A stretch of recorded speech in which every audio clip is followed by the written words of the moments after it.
इनकी फादर, इन्हें अंतरराष्ट्रीय विधि का जनक माना जाता है।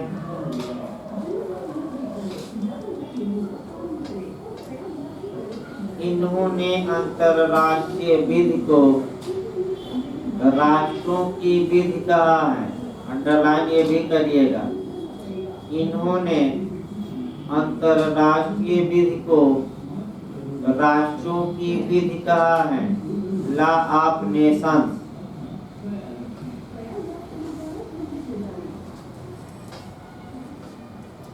इन्होंने अंतरराष्ट्रीय विधि को क्या कहा? राष्ट्रों की विधि। एक लाइन और। जर्मी बेंथम ने अंतरराष्ट्रीय विधि को अंतरराष्ट्रीय विधि नाम दिया। जर्मी बेंथम, ये भी पूछ सकता है। जर्मी बेंथम ने अंतरराष्ट्रीय विधि को अंतरराष्ट्रीय विधि का नाम दिया। अंतरराष्ट्रीय विधि को अंतरराष्ट्रीय विधि का नाम दिया। किसने दिया? जर्मी बेंथम। लिखिए पैराग्राफ चेंज करके। ह्यूगो ग्रोसियस अंतरराष्ट्रीय विधि का आधार प्राकृतिक विधि को मानते हैं। लिखिए, ह्यूगो ग्रोसियस अंतरराष्ट्रीय विधि का आधार प्राकृतिक विधि को मानते हैं।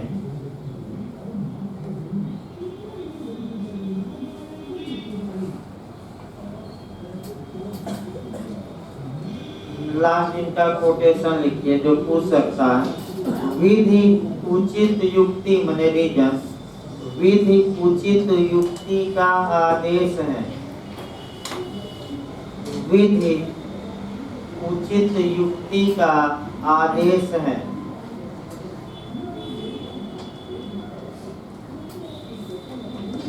अब आइए फिर एक बार आपका कहानी भाई पुरानी चलनी पड़ेगी। देखिए पुरानी कहानी आपने देखा कि भाई 5वीं शताब्दी में आपने चर्च और राज्य का डिस्प्यूट देखा, जिसमें कि सुलझाने के लिए पोप ग्लेशियस ने दो शक्तियों के बीच के संतुलन का सिद्धांत प्रतिपादित किया और अंत में जाते जाते राज्य विजयी हो गया और चर्च क्या हो गया? कमजोर पड़ गया। तो जब राज्य विजयी हुआ तो राज्य ने जनता के अधिकारों को छीनना शुरू कर दिया और अब लड़ाई जो राज्य और चर्च के बीच थी अब किसके बीच आ गई? जनता और राज्य। और जनता और राज्य के बीच विवाद को निपटाने के लिए विश्व में 3 विद्वान आए, आपका हाफ, लाक और रूस। हाफ ने राजा का समर्थन किया, लाक ने और रूसो ने जनता का किया। और आपका हाफ, लाक, रूसो यानी कि हाफ ने किसका सपोर्ट किया?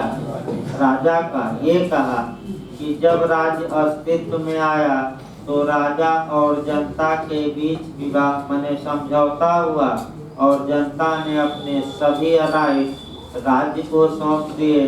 अतः राज्य मनमानी भी करे तो जनता को इसका विरोध करने का हक नहीं। कौन कह रहा है? हाफ। और हाफ से प्रेरित होकर ही आपका ऑस्टिन ने संप्रभुता का सिद्धांत लिया। तो जब एनालिटिकल चलेगा तो फिर हाफ। जॉन लॉक आए, भूमिका देखिए पहले। जॉन लॉक आए, जॉन लॉक ये कहते हैं आपका कि जनता मालिक है और राज्य क्या है? नौकर। जनता ने समझौता किया, ठीक है, लेकिन राज्य न्यासी है। जनता ने अपने अधिकार सुरक्षित रखने के लिए राज्य को के साथ समझौता किया, न कि राज्य छीन ले अधिकार। अर्थात लाक संसदीय शासन प्रणाली के समर्थक थे और ये कहते थे कि जनता ने ही राजा को चुना है और जनता के अधिकार राजा छीन नहीं सकता। राज्य तो न्यासी है, ट्रस्टी है, जनता ने विश्वास किया है और राज्य का कर्तव्य है कि उन अधिकारों की रक्षा करे। फिर आपका रूसो आ जाएंगे। आपका रूसो ये कहते हैं कि सामूहिक इच्छा का सिद्धांत देंगे कि सामूहिक इच्छा से राजा परिवर्तित राजा बन सकता है, तो राजा को बदला भी जा सकता है। ये जनता है और भारत में 5 साल बाद सबक क्या करेगी, सिखा देगी। बड़े बड़े लोगों को सिखाई है, ये रूसो कहते हैं। यानी कि वर्तमान में अगर जोड़ा जाए लास्ट में, तो जनता को 5 साल बाद क्या मिलता है, मौका। तो जनता 5 साल में अगर इच्छा बदल गई तो संप्रभु या सत्ता भी क्या होगी, बदल जाएगी। और बदल ही रहे हैं भाई इच्छा जनता के बदली तो क्या बदल गई, सत्ता। यानी कि संप्रभुता किसमें निवास करती है, विद पीपुल ऑफ इंडिया, यानी कि भारत के लोगों में, यानी कि रूसों के अनुसार किसमें, जनता में। तो संप्रभु राजा है कि जनता, यही राजा नहीं समझ पाता तो अत्याचारी हो जाता। ये समझना इतना आसान नहीं भाई, हम ही तो आपको बनाया है डेमोक्रेटिक कंट्री। लोकतंत्र का मतलब ये हुआ कि जनता द्वारा जनता के लिए क्या शासन। ये तीनों किसने कहा था, अब्राहम लिंकन ने, और जब वह गेटिसबर्ग में भाषण दे रहे थे। लेकिन यही आपका राजा नहीं समझ पाते और जनता के अधिकारों को जब सत्ता मिल जाती है तो मदहोश हो जाते हैं और जनता के अधिकारों को क्या कर देते हैं, कुचल देते हैं। तो थोड़ा ब्रेक ले लीजिए 15 मिनट तक। भाई आपका क्रैश कोर्स 11 बजे से चलेगा, क्योंकि ठंडी का मौसम है। तो आपका जो CRPC जो लोग पढ़ते हैं 11 बजे से चलेगा। अब 1 घंटा आपका CPC चलेगा, यानी कि CPC 11 बजे तक। क्योंकि आपका हाँ, एक और सूचना भाई, जो लोग बिहार दे रहे हैं तो शाम वाला वीडियो भी दोनों अलग उसी में ग्रुप बना के भेजा जा रहा है। आपका CRPC और एविडेंस का नया वीडियो भी जा रहा है। तो जो लोग पढ़ना चाहें, नया वीडियो स्पीड में है तो स्पीड उसको करने की आवश्यकता नहीं है, वो स्पीड करेगा तो बहुत चला जाएगा। वैसे भी आप अगर रिविजन करना चाहते हैं जिसको देना, तो एक बार वीडियो देख लीजिए, काफी स्पीड में शाम को चल रहा है।